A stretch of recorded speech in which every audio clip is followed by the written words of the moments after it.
Welcome to the show today from Istanbul, Turkey, continuing on with the 6 best values for 2026. This one is going to continue to make your life better and better, so you're not going to want to miss what I'm telling you about the second best value for 2026, which is growth. So let's get started. Are you ready to live a life with enough time, money, and energy? Have relationships and connections that delight you? Are you ready for the extraordinary life you know you've been missing? If so, then this is the place for you. I'm a best-selling author, coach, consultant, and speaker who's worked in technology for over 2 decades. I'm a leader at transforming people and organizations from operating in fear, obligation, and guilt to running off joy, ease, and love. It's time for Engineering Emotions and Energy with me, Justin Wink, Ph.D. Okay, so growth. Why is it important to have this as a value? That's what we're going to get into today. And I'm here in Istanbul, Turkey. And so for those of you that are, watching this on YouTube, I'll get out of the way so you can see the view. I've got a little bit of the Istanbul city behind me. I haven't had a lot of time to go check it out yet. I wanted to record this for you guys, make sure it gets out on time, because just got off of a 16-night cruise through the Aegean Sea mostly. It started in the port of Rome, and we went to some ports in Italy and then Greece and some in Turkey, and we're finally arrived early this morning at the Galata port in Istanbul. And so from here, just going to spend one night and then return home. And I think this is just the perfect opportunity to talk about growth, because one of the things I love about traveling is the opportunities for growth. And so this isn't like, oh, you have to go travel. There's so many ways to grow. The important thing is, do you value finding those ways and to grow in a intelligent, discerning, joyful, elegant, beautiful, enjoyable way? Or have you just been letting it happen by chance and by accident? And one of the things is that I really believe that big part of the human experience is to learn and to grow. And if you're not consciously learning and growing, the universe is going to provide ways for you to learn and grow whether you want it or not. And when you become a partner in that growth, life becomes a whole lot more fun and enjoyable. When you're like, no, la la la la la la la, I just want to keep doing what I've been doing, then that's like when the house blows away. That's when illnesses happen. That's when people do really mean things to you, because it's like, you got to move, you got to change, you got to shift.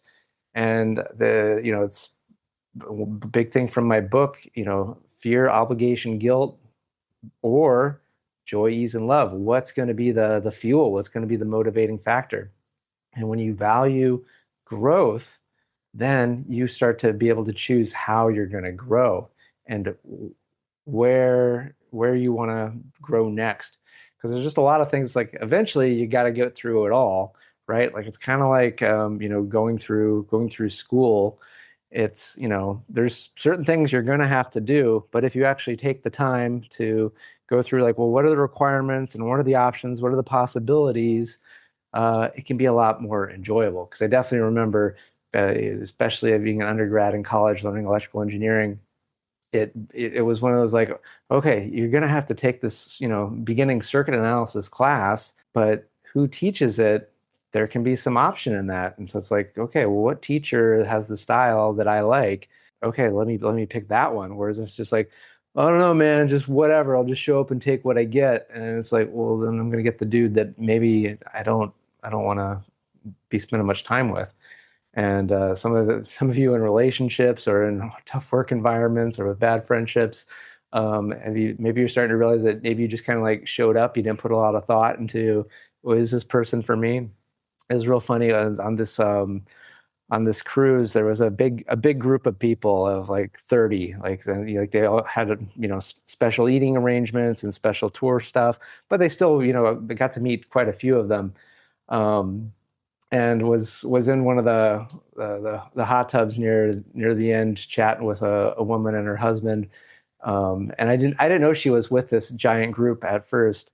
And she said, I always thought that I'm like very extroverted, but then I get on the ship and all of a sudden I'm like, I don't know if I want to be eating with other people. I don't know if I want to be doing the group tours. I just really want to spend time with my husband and or just do my own thing. And I said like, well, to give you some credit, you might be an extrovert. Just maybe the people on this ship, it's just, ships can be like cities and have personalities. Maybe this isn't the group of people for you, and that's okay. It doesn't mean you're not necessarily an introvert instead of an extrovert. Not that one's better or worse. I'm more introverted. I recharge from having time to myself.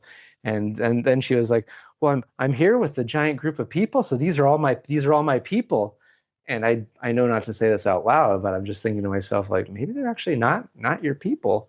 But that's up to her to discover if those are her people or not. But I'm sure she's known these people for years and years, and she might not even know how she ended up in this group. But when you value your growth, you start to value how you learn, how you grow, and you can choose that like, hey, maybe I don't need to have everything be a painful lesson, right? Like how many times I know for myself growing up, it's like, okay, learn to pay attention when doing something challenging. Like I was like 10 years old riding my parents was it a 10 speed? I think it was 10 speed was the I don't know, the optimal road bike speeds or whatever. And I'm like changing gears and like, oh, this is so cool, so interesting, changing the gears and whatever.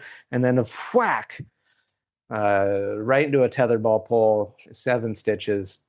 So that's one way to learn a lesson, right? But as I've gotten older and well, and slowly but surely wiser, it's like, okay, I want to learn things like, okay, can I learn through elegance? Can I learn through fun? Can I learn through joyful experiences? Can I just be curious and just learn by having a new experience that I've chosen and then seeing how things are different? Because that's one of the big things when traveling is like this morning was out for breakfast and it was like I think it's a traditional Turkish style breakfast where it's just like some various types of bread and various types of cheeses and then all these different dips. And it was interesting, but I'm like, I don't know if I like this. I don't think it's for me. Yeah, it was just kind of like, can I say it's that much different than going to a Denny's and having the pancakes with syrup and then bacon and eggs and that like it's just different than what I'm used to. And I don't have to like everything. It's like, okay, now I learned, all right, let's try something else. And there's been many things that I've had that I'd never had before on this trip. And it's like, oh, this is incredible. Because one of the items that was on the breakfast was this like fried cheese, I think, or grilled cheese, just the cheese. Now it's not a grilled cheese sandwich. And it has the squeakiness very much like cheese curds, which I happen to really enjoy. I heard a woman say, like, I don't know why anybody would like cheese curds. And that's okay. Not everybody has to like everything, but it's are you open to the new experience? Because that's what's going to be the gateway to finding the thing you're meant to. Because really, a lot of us think that, oh, it's got to be hard work and grinding, and that's what's going to reward you. I'm telling you, that really is more and more and more the biggest bunch of bullshit. Hard work can just get you more hard work. It's not to say there's going to be effort and discipline when it's combined with something that is part of your purpose, part of something you're meant to fully experience.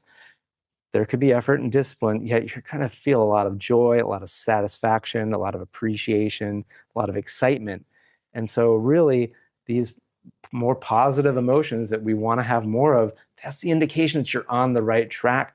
Pain is just meant to be the sort of the other guardrail. It says like, stay away from there. You don't want to do this anymore. Yet so many of us get confused. We get programmed that like, oh no, the pain, no, what is it? No pain, no gain. That's supposed to be what you're supposed to do more of. And that's not true. Where does that message come from? Think about it. If somebody wants you to do something for them that you don't want to do, wouldn't it be great if they taught you to believe that, well, it's a good thing that you are in pain or you're suffering or that you don't like this.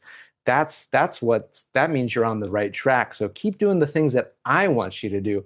those things over there that you want, that you enjoy, that like give you good feelings and are mostly devoid of too much pain. Oh yeah, yeah. Oh no, that means you're a bad person if you do that. So a lot of these things, like you start to back up and think about it, like what is the purpose of having the beliefs, having the structure, having the systems that have been in place, and who's benefiting, right? And when you start to grow out of these old beliefs, these old systems, and it can be done in a very kind, elegant, because again, this is the second best value of 2026, and we've already done I guess for others, right? We've done integrity, we've done joy, we've done kindness, when we've done communication. Because when you have those things and you're wanting to grow, you can grow beyond where you started from and the systems and the structures and the communities. And if you structure your growth in a way that it can be from pleasure and from joy and from ease and elegance and fun, and impact and benefiting others, then as those shifts happen, again, it's going to be awkward. It's going to be a little uncomfortable, yet it's not necessarily going to be suffering or painful or the worst thing ever. And those are like many of the things that keep people from the growth that they so desperately are wanting, but they deny themselves the growth because it's like, oh, I'm going to have to not be with this group that I've been with for so long. I'm not going to be able to follow this rule that I followed for so long that I could just unconsciously go like, well, that's the way it is. And it's like, okay, I'm going to have to figure out, well, what is the new rule or create the rule? Because rules were created by somebody, yet why did they create it? The reason they created it then may not apply now. So if you don't know why you do something, it might not apply anymore. It might just be habit. And again, habits, they're not good or bad. It just depends on have you consciously chosen the habit? And that's a big part of the growth is questioning any and all habits. And the habit of thought, those are beliefs. The habit of who you are, that's identity. So questioning those and then consciously with awareness, with kindness, with inner communication, with some joy and with integrity into what's really working for you, starting to shift that identity, shifting those beliefs, shifting those connections so that they allow you for the growth. Because if you have the right people in place, they're going to be supporting your growth, right? They're going to be encouraging you and they're going to be helping you along the way.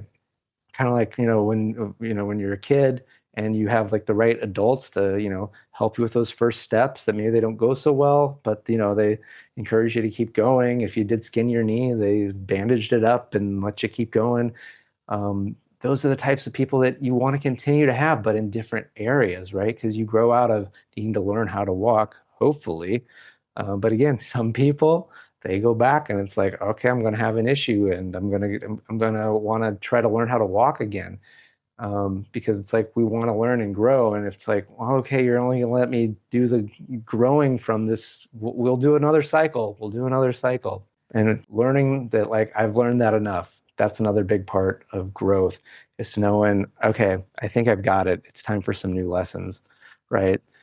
Because again, you can do the same thing over and over, and there's always some more nuance. There's always some more depth. Like I remember, many of you are new to the show and don't know it, but many of you know this, that my background is electrical engineering. I have a doctorate in that. And he's like, well, how do you get to doing what I do now with, teaching this incredible energy practice, the life energy activation process or LEAP, and, these meditations I offer and the type of coaching and consultation I provide for individuals and companies and organizations. It was all, I see it's always been about complex systems and their programming, and just now I'm applying it to the ultimate level and on this earth, which is the human system and how humans collect as well. So one of the big things about my training was different ways to look at systems, and one of the important things that they teach you is how to analyze problems in different domains. And so a lot of most things, it's like, well, we just look at how things happen in time, like this happens, then that happens, then the other thing happens. Yet there's these ways to transform how things have, are time into another domain of frequency. And this is done through either a Laplace transform or a Fourier transform. And it's one of these things where it's like, okay, there's mathematical formulas and you can just crunch through it. And that's one thing. Um, but throughout my electrical engineering undergraduate education, I had to take three classes that had to do with these concepts.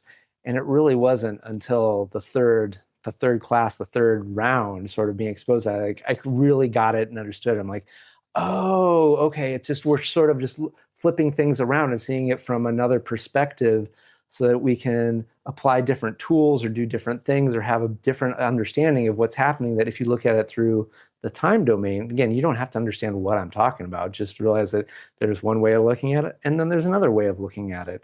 And that by looking at it another way, that it gives you some perspective and some different ways to work with things to do whatever it is you want to do. And so, such as in electrical engineering, such as in my life, in your life, there's going to be ways to have different perspectives. And sometimes you got to have a few rounds to really get that perspective down. But at some point, you got to say, like, that's enough of that. It's time to learn something new, and that's okay. And if you don't consciously go, I'm ready for something new, either you're going to go around and around and around, or you're going to get forced into something new by having something painful, awful, horrible happen. And you're here because you want to live a life based off of more joy, ease, and love, and less fear, obligation, and guilt. And so that's why I offer to you the value of growth is so critical, especially in 2026, where so much in the world is happening. And there might be so much that seems like, oh, it needs to be the same or traditional or the way it's been. It's actually more important than ever that you choose growth and to grow the way you want to grow, not the way you've grown in the past, not the way others have been growing, but the way you want to grow in the way that works for you. That's what matters. That's what's important. And that's what I wanted to share with you today. And if you want more ways to be able to grow in ways that are elegant, that are joyful, that are effective, that are fun and efficient, then I'm going to encourage you to check out my life energy activation process. I'm going to continue to schedule some things. If you're like, oh, Justin, are you coming to where I live? Reach out to me and let's book something. I'll try to get an online thing going. So always be following me on social media, Justin Wink, Ph.D., or just message me and let's get something set up, in your neck of the woods or something for your team or your organization. Because I'd love for you and those around you to be able to grow in wonderful, magical, beautiful ways like I've had a chance to grow over these past several weeks here in Europe by going to so many wonderful locations. And yeah, it really has been quite a delight because this has been about 3 months of traveling. So you've been, keeping up with the podcast. It's, started in South America, had a little break, went back to the US, and then was in Athens, Greece for a few weeks, and then did this cruise around mostly the Aegean Sea with Italy, Greece, and Turkey. And so getting to see, just different locations, the history, and just really getting to kind of this really perspective of that there's been a lot of repetition in human history, and that so much of it, it's time to be done with a lot of the stuff. And a lot of the stuff you might be watching on the news, it seems so scary. I avoid the news as much as possible. I encourage you to do it as well. If something important truly happens, you will find out, you will be notified, you'll be okay. Yet a lot of these things it's the old stuff, not being happy that it's gotta go away, right? Change can be challenging, but it doesn't have to be. Change can be fun, change can be exciting, change can be uplifting, change can enable new experiences, new connections, and new ways to impact the world in the way that you want to impact it. Yeah, because I want you to impact with excitement, with joy, with love, with fun. So yeah, so with that, I'd be very curious, what's landing for you? How have you been growing? And how would you like to be growing in the future? And when I ask how, it's both like, yeah, what are the areas like, oh, you want to work on your communication, or you want to work on how you can enjoy your life, or your connections, right? Your relationships, or maybe it's your business. That's one thing. And then the other thing is like literally, how do you grow in those things? Is it you go and you find somebody that's, gonna, beat you over the head until you get it? Or is there somebody, or do you want to grow by you find somebody that teaches it in the best way, and then you just boom, you get it, and you can now utilize that skill or whatever that was and just enjoy being an expert in it. You enjoy the process and the result, right? Like, oh, whoa, whoa, whoa, whoa. Can you actually enjoy the process of growing and learning? Yes, you can. And you will find out sooner or later. And it's up to you. You get to choose. Life really is choice. And I want you to choose growth in the most enjoyable ways. So with that, I thank you from Istanbul, Turkey. Thank you and good day. Thanks for tuning in to Engineering Emotions and Energy with Justin Wink, Ph.D. Today's episode resonated with you? Please subscribe and leave a 5-star review. Your feedback not only supports the show, but also helps others find us and start their journey of emotional and energetic mastery. You can also help by sharing this podcast with someone you think will love it just as much as you do. Together, we're engineering more amazing lives.